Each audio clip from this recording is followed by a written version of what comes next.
పంట భూముల్లో ఎలాంటి ఎరువులు వాడాలి, ఎంత మొత్తంలో వాడాలి, ఏ రకం పంటలకు ఏ భూమి అనుకూలంగా ఉందో రైతులకు తెలిసినప్పుడే అధిక దిగుబడులు సాధించేందుకు అవకాశం ఉంటుంది.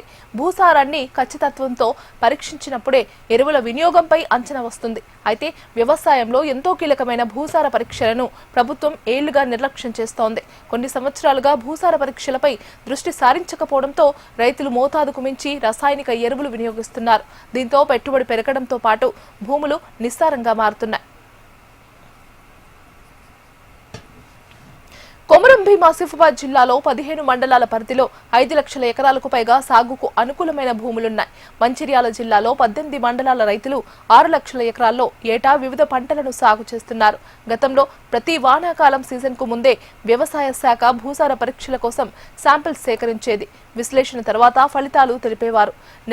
నేల స్వభావంతో పాటు సూక్ష్మజీవుల స్థాయి, ఎలాంటి పోషకాలు భూమిలో ఉన్నాయి, ఎలాంటి పంటలు సాగు చేస్తే లాభదాయకమో కూడా వివరించేవారు. రాష్ట్ర ప్రభుత్వం వ్యవసాయ శాఖ సేవలను రైతులకు మరింత చేరవేసేందుకు ప్రతి క్లస్టర్లో ఒక రైతు వేదికను ఏర్పాటు చేసింది. ఆయా వేదికల్లో వ్యవసాయ విస్తరణ అధికారులు అందుబాటులో ఉండటంతో పాటు భూసార పరీక్షలు చేయించేలా మండలానికి 100 చొప్పున భూసార పరీక్షల కిట్లను సైతం పంపిణీ చేసింది.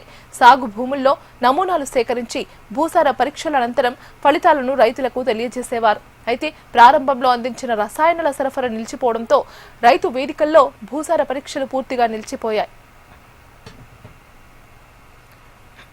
భూసార పరీక్షల ప్రయోజనాలపై అవగాహన లేని రైతులు పరీక్షలు చేయించుకునేందుకు ముందుకు రావడం లేదు.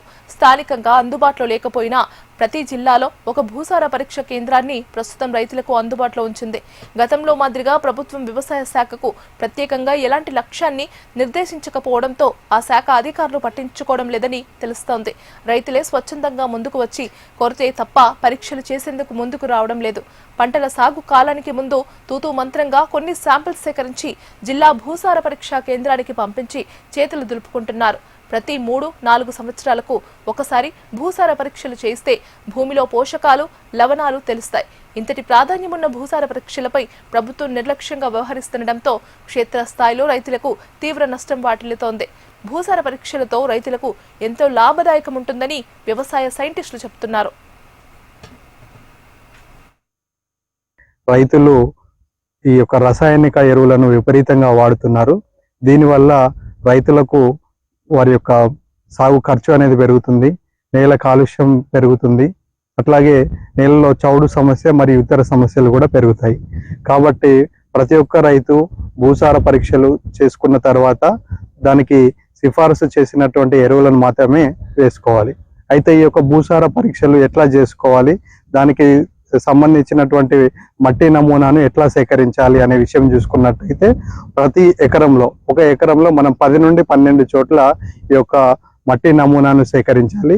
దీనికోసం ఒక పార తీసుకొని 15 సెంటీమీటర్ల లోతు ఒక గుంతలాగా తీసుకొని 3 నుండి 4 సెంటీమీటర్లు పొర వచ్చేటట్టుగా మనం ఈ యొక్క మట్టిని సేకరించాలి.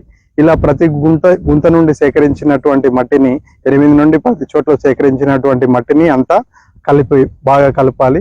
ఈ యొక్క కలిపినటువంటి మట్టిని ఒక సమాంతర ప్రదేశంలో పరుచుకొని దానిని ప్లస్ ఆకారంలో 4 భాగాలకు విభజించాలి.